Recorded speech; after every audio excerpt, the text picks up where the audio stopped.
Angka pasien positif COVID-19 terus bertambah.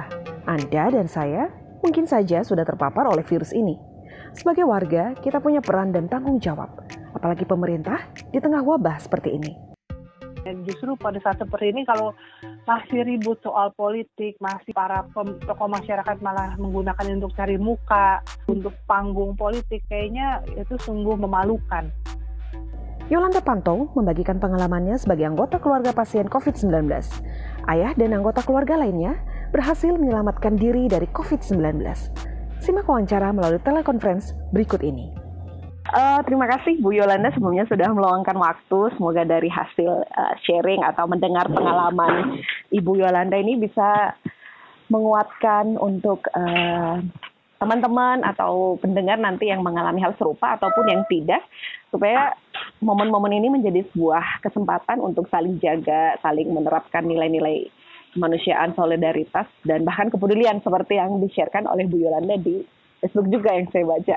Oke, Bu Yolanda, langsung saja kita mulai dari beberapa pertanyaan. Pertama, bisa mendapatkan info kalau ada anggota keluarga, khususnya ayah itu terkena virus corona itu bagaimana ya, Bu Yolanda? Boleh di-sharingkan? Saya memang punya penyakit jantung, tapi dia biasa jadi kalau jantungnya lagi lemah atau telat minum obat, dia merasa sesak napas.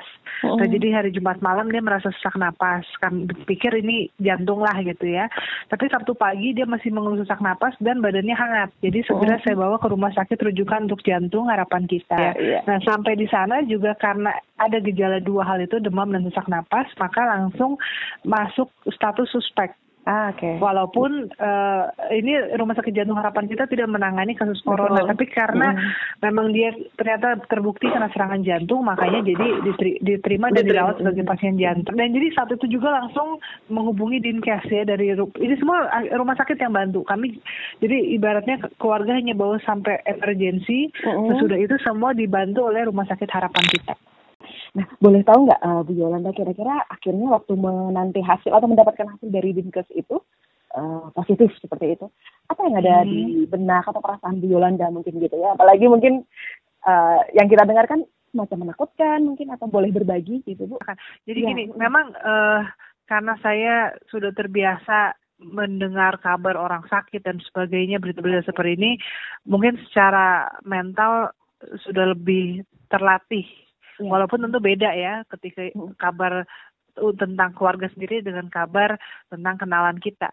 Tapi jadi itu sudah lebih terlatih dan jadi lebih berpikir rasional. Jadi maksud gini, kita berharap yang terbaik tapi bersiap untuk yang terburuk. Makanya pada saat itu sekalipun masih suspek, dari saya mendengar, saya segera membatalkan tugas-tugas saya. Itu kan hari Sabtu, hari Minggu saya ada tugas khotbah, hari Minggu siang juga saya ada janji ketemu orang, hari Sabtu sore saya juga masih ada tugas mimpin persekutuan, itu semua saya batalkan. Jadi saya sampaikan alasannya kepada 1-2 orang, tapi saya bilang tolong ini jangan disampaikan dulu karena ini masih dugaan. Gitu ya. Jadi saya sudah sampaikan ini ada dugaan seperti ini, artinya saya sudah terpapar. Yang baik adalah saya tidak datang ke acara-acara persekutuan atau kebaktian seperti itu. Dan ya udah, jadi memang maksudnya kami menangani ini dengan tidak emosional, tidak larut lah dalam kepanikan atau kesedihan. Ya, oke. Menarik. Kemudian pertanyaan selanjutnya, Bu Yolanda, saya dengar tadi setelah orang tua dinyatakan positif dengan COVID-19, Bu Yolanda sendiri berinisiatif untuk mulai membatalkan appointment, perjanjian-perjanjian atau tugas-tugas. Ini menurut saya sebuah tindakan yang patut untuk diapresiasi sebagai sebuah tindakan tanggap seperti itu ya, yang mungkin perlu diteladani oleh pendengar semua. Untuk menjaga diri, menjaga jarak seperti jargon yang disampaikan oleh pemerintah ini. Kira-kira apa yang langsung Bu Yolanda dilakukan? Apakah langsung misalnya menjaga diri, mengisolasi diri di rumah? Boleh diceritakan prosesnya bagaimana mengisolasi diri? Untuk awal-awal memang nggak bisa mengisolasi diri karena kami masih harus bolak-balik ke rumah sakit untuk urusan administrasi. Baik. Ya, jadi tapi ya itu saya bilang saya nggak mau nunggu di ruang tunggu yang banyak orang. Maksudnya ya, jadi saya memilih untuk menunggu di tempat yang lebih sepi. Ya. Untuk menghindari ini ya Bu ya, kontak. Iya, untuk menghindari maksudnya kan itu orang juga semua yang menunggu di ruangan tertutup begitu ya, itu jadi seperti itu. Tapi memang pada saat itu ya mau nggak mau harus bolak-balik karena entah bagaimana prosedur rumah sakit di kita memang masih mengharuskan ada keluarga yang tanda tangan surat dan sebagainya. Jadi Bu Yolanda sendiri mau nggak mau ya untuk berurusan dengan pihak rumah sakit. Oke, baik. Nah kemudian lanjutnya dengan proses isolasi itu sendiri, bagaimana bisa akhirnya berjalan setelah selesai mungkin proses rumah sakit, akhirnya Bu Yolanda mengikuti isolasi. Bagaimana isolasi sendiri itu kayaknya susah gitu ya? Apakah mungkin ada dukungan dari keluarga? Iya, yang pasti sih didukung oleh orang-orang yang ketika saya bilang saya udah masuk isolasi langsung saya sampaikan itu, pokoknya begitu, ketika sudah selesai, dinyatakan positif, lalu masuk ke rumah sakit Persahabatan, itu juga kami masih harus antar. Sebetulnya nggak perlu ya, saya sendiri menurut saya kami nggak perlu antar, karena sampai sana juga nggak ngapa-ngapain, nggak boleh masuk. Tapi itu, kembali ini semacam budaya kita kali ya, kalau apa-apa tuh kayaknya keluarga harus mengantar. Jadi saya, dari harapan kita, saya mengantar ke Persahabatan, tapi nggak ngapa-ngapain sampai sana. Karena semuanya administrasinya sudah diurus sejak dari harapan kita. Tapi ya udah nggak apa-apa. Maksudnya itu sih tidak masalah. Jadi buat saya sih baik. Jadi saya bisa lihat kan seperti apa kondisi rumah sakit Persahabatan. Tapi itu yang maksudnya mungkin perlu dipikirkan ulang ya. Karena di kemudian hari juga saya sempat disuruh datang ke rumah sakit untuk tanda tangan soal pemasangan alat yang maksudnya gini. Untuk izin itu bapak saya kan dalam keadaan sadar, dia bisa tanda tangan sendiri. Kenapa anaknya disuruh datang, padahal anaknya lagi dalam masa isolasi. Jadi saya juga agak bingung ya dengan yang kayak begini. Tapi kalau saya masuk isolasi, jadi saya disiplin dari diri sendiri. Ada kan maksudnya pembenaran diri dari orang-orang yang mengatakan ini mesti tanda tangan mesti begitu deh. Tapi saya nggak mau. Walaupun saya baik-baik aja, saya sehat dan sebagainya, ya saya pikir prosedur itu diciptakan karena ada pertimbangan logis dan data ya, scientific. Jadi saya nggak mau. Nah jadi bagaimana saya terbantu masuk isolasi? Ketika itu udah positif, sudah beres, saya nggak perlu lagi ke sana sini. Saya pulang ke rumah, saya sampaikan ke teman-teman gereja, lalu beberapa teman gereja, dan saya sampaikan ke pihak tempat saya tinggal supaya dibantu kalau ada barang apa segala macam diantar sampai depan pintu saya. Jadi saya nggak usah keluar-keluar. Ya udah itu aja sih. Lalu orang mau datang orang mengirimkan makanan untuk saya. Tapi yang saya dengar dari ceritanya Bu Yolanda, memang sebelumnya sepertinya sangat memperlengkapi diri ya Bu ya. Jadi misalnya tahu bagaimana harus bersikap, misalnya agar rekan teman yang mengantarkan misalnya sampai ke pintu begitu. Jadi Bu Yolanda betul-betul menjaga batas kontak dengan orang-orang lain begitu ya. Jadi betul-betul menjaga gitu ya Bu ya. itu sangat menarik. Apakah ada, tadi Bu Yolanda cerita banyak teman yang mendukung, tapi ada juga yang merespon dengan ketakutan nggak ya kira-kira Bu? Misalnya mungkin sebenarnya bukan ketakutan, tapi itu dia, makanya gini ya. Hai, kalau kamu mau kami mengundang lebih banyak narasumber untuk berbagi, kamu mau kami mengulik lebih banyak lagi isu kebangsaan dan peran warga seperti ini, membuat lebih banyak lagi konten pendidikan yang inspiratif, tulis komentar kamu di bawah. Dan jangan lupa subscribe atau follow ya. Menurut saya orang kalau membekali diri dengan pengetahuan, maka dia tidak akan menjadi panik atau emosional. Nah, jadi panik itu tanda kurang pengetahuan. Memang sayangnya gini, banyak orang sering forward message gitu ya, tapi menuhin handphone kita, tapi kayaknya dia sendiri nggak begitu baca gitu. Ya ada juga orang yang dengan pengetahuan malah juga jadi gampang panik juga ada. Tapi mestinya orang dengan cukup pengetahuan mestinya tidak menjadi panik. Nah, jadi memang ketika saya menyampaikan ini ada yang mengatakan, "Aduh, saya kan baru ketemu kamu, saya juga mesti isolasi diri." Saya katakan gini, memang kita semua sudah harus isolasi diri. Karena siapa yang tahu gitu kan? Siapa yang tahu kalau tadi kamu naik ojek itu apakah bapak Gojeknya itu tidak carrier, mungkin dia sehat tapi mungkin dia carrier, atau mungkin tadi terima duit kembalian dan duitnya itu mungkin juga sudah terkontaminasi oleh virus. Siapa yang tahu? Pada saat ini kita semua harus beranggapan bahwa kita ini positif. bukan dalam arti positif sakit, tapi dalam arti kita sudah terpapar virus itu, sehingga sebisa mungkin mengisolasi diri. Kalau masih merasa sehat dan harus bergerak, ya harus kerja, itu kan physical distancing, harus jauh. Jadi ini sebetulnya ini banyak sekali informasi seperti ini sudah banyak. Cuma karena yang masyarakat kita kan lebih demen berita-berita heboh, dengan itu yang membuat informasinya nggak nyampe, tapi kehebohannya yang nyampe gitu. Ya. Nah, berhubung Bu Yolanda sendiri sudah mengalami nih orang tua terkena virus ini, kemudian Bu Yolanda sendiri dengan sangat tangguh memutuskan untuk mengisolasi diri sendiri. Apa ada pesan-pesan atau untuk menolong pendengar-pendengar atau masyarakat kita supaya tidak panik, atau apa yang perlu dilakukan, lesson learn apa mungkin yang pertama, kalau ada pengetahuan disimak baik-baik. Disimak, kalau nggak ngerti ditanya. Jadi ini kecerdasan emosi itu kan juga diperlengkapi dengan luasnya wawasan, luasnya pikiran.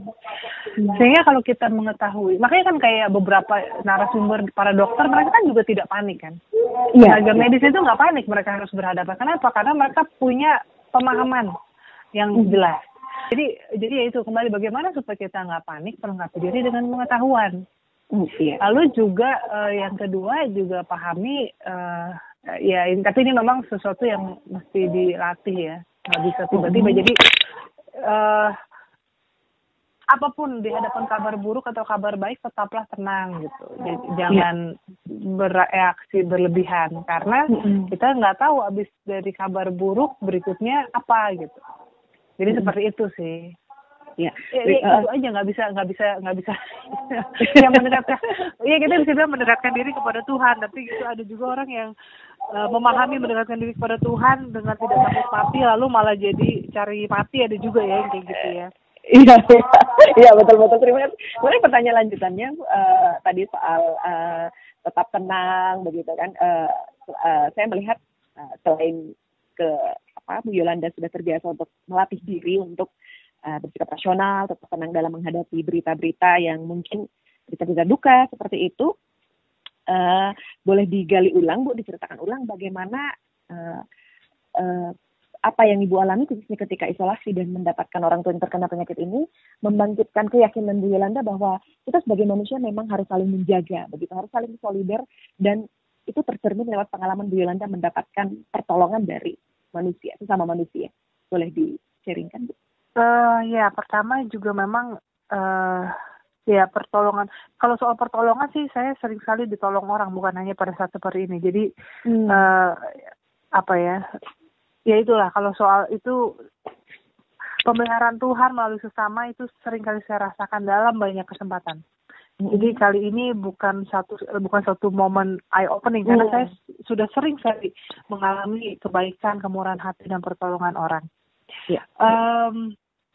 Mungkin dalam arti kita saling menjaga juga dalam arti sebenarnya harus tidak egois ya. Kayak saya bisa aja saya diam-diam aja. Toh saya sehat, lalu bisa saja saya masih keliling-keliling. Tetapi dengan saya mengisolasi diri, itu demi kebaikan orang lain, bukan demi kebaikan saya. Karena sebetulnya nih, dalam hal ini, saya sudah menjadi manusia yang kalau misalnya 14 hari lewat dan saya sehat, saya sudah menjadi manusia yang mengembangkan imunitas terhadap COVID-19. Artinya, kalau yang lain belum terpapar, jadi saya bersyukur, saya sudah pasti terpapar kan, ayah saya positif, berarti artinya udah pasti nih saya udah terpapar virus, dan saya tidak sakit, artinya tubuh saya mengembangkan antibodi untuk melawan virus itu. Jadi kalau saya egois, saya bodoh amat kan, saya pergi, saya bisa nonton, saya bisa kemana-mana, saya udah gak takut sakit. Tetapi selama masa inkubasi itu belum selesai, saya tidak mau ambil resiko membawa virus kepada orang lain. Nah, jadi ini yang penting adalah berpikir panjang dan tidak memikirkan diri sendiri. Juga dengan saya memutuskan untuk sharing, sebetulnya kan gitu kan, dengan saya sharing itu kan juga jadi orang, nggak semua orang menanggapinya juga dengan, sebagian besar saya mengatakan itu baik ya, dan merasa dikuatkan dengan apa yang saya bagikan. Tapi ada juga yang mentwistnya itu jadi nanti kalau ketemu saya ya berikutnya mungkin takut gitu kan, walaupun saya sudah selesai masa isolasi, bisa jadi dia takut. Jadi ada resiko itu. Tapi saya pikir lebih banyak manfaatnya. Dan biarin deh kalau misalnya didiskriminasi nanti ya itu kan didiskriminasi sama orang yang tidak paham. Ya orang yang tidak paham itu ya tidak penting lah untuk dipikirkan gitu. Thank you Bu Yolanda, saya sangat pernyataan tidak egois itu saya pikir itu sangat membangun dan mengubah cara pandang bahwa saya kerja di rumah itu bukan hanya sekedar supaya saya tidak terpapar, tapi juga demi menjaga sesama supaya virus itu tidak cepat berkembang. Begitu itu tadi poin yang saya tangkap. Menarik sekali. Nah mungkin pertanyaan terakhir Bu Yolanda, di tengah-tengah konteks masyarakat Indonesia yang kita sangat majemuk, pengetahuan juga beredar tadi belum tentu banyak dijaga, tapi kita mempunyai satu nilai soal Pancasila, soal ketuhanan, kemanusiaan, persaudaraan. Bu Yolanda melihat apakah momen-momen kita sedang dilanda bencana ini dapat menjadi sebuah momen untuk menguatkan nilai-nilai ketuhanan, kemanusiaan, solidaritas, begitu kira-kira, dan kira-kira apa saran Bu Yolanda ya? Ya, tentu ketuhanan yang Maha Esa tentu dalam arti kita memang harus ya semakin mendekatkan diri pada Tuhan ya. Saya nggak intinya bersyukur, bukan berarti saya bersyukur karena ayah saya sehat dan saya juga tidak sakit, sementara saya tahu ada banyak yang masih sakit dan juga tidak sembuh gitu. Maksudnya ya dalam arti memang semua ini ya kemurahan dari Tuhan dan ya ini, tapi itu dia bagaimana kita bertakwa, beriman juga dengan akal sehat. Ya jadi bagaimana secara teologis ketika kita beriman itu juga bukan sekedar emosi dan ketakutan atau ketakut dosa dan kerinduan pada Tuhan, tapi juga bertanggung jawab pada sesama. Nah lalu juga bagaimana kalau kita bicara tentang persatuan ya, justru pada saat seperti ini kalau masih ribut soal politik, masih para tokoh masyarakat malah menggunakan untuk cari muka, ya untuk panggung politik, kayaknya itu sungguh memalukan. Ini udah saatnya kita menyingkirkan segala perbedaan kita dan kita bersatu, karena virus ini nggak pandang bulu, siapapun bisa kena. Betul. Dan kalau kita bicara soal keadilan sosial bagi seluruh rakyat Indonesia ini juga bagaimana pentingnya. Misalnya contoh ketika rapid test datang, walaupun beberapa anggota dewan ya mereka beli sendiri pakai uangnya, tapi ini kan bukan soal ada duitnya atau siapa yang bayar, tapi akses. Jadi keadilan sosial bagi siapa yang memang paling membutuhkan. Dan dalam hal ini juga ada banyak himbauan untuk berbagi makan, atau maksudnya berbagi berkat dengan orang yang penghasilannya terganggu, pekerjaannya terganggu karena situasi yang jauh dari normal ini. Itu juga bagian dari kita bersatu, ya kemanusiaan, persatuan bangsa dan juga ya keadilan. Nah itu sebetulnya. Saya pikir ini sangat membangun. Bagi saya pribadi sih, saya melihat bahwa kesadaran saya untuk isolasi diri selama 2 minggu ini saya nggak kemana-mana. Saya harus melihatnya sebagai upaya untuk menjaga sesama saya, bukan hanya sekedar supaya saya tidak terpapar. Thank you Bu Yolanda, selamat untuk orang tua yang sudah sembuh juga untuk. Terima kasih. Yuk jadikan Pancasila sebagai fondasi kita. Di tengah pandemi ini, kuatkan ketuhanan, kemanusiaan, persatuan, hikmat kebijaksanaan, dan keadilan sosial kita. Bagikan juga podcast ini kepada mereka yang suka dengan topik kebangsaan. Katakan, kita pasti bisa melewati ini semua. Sampai jumpa.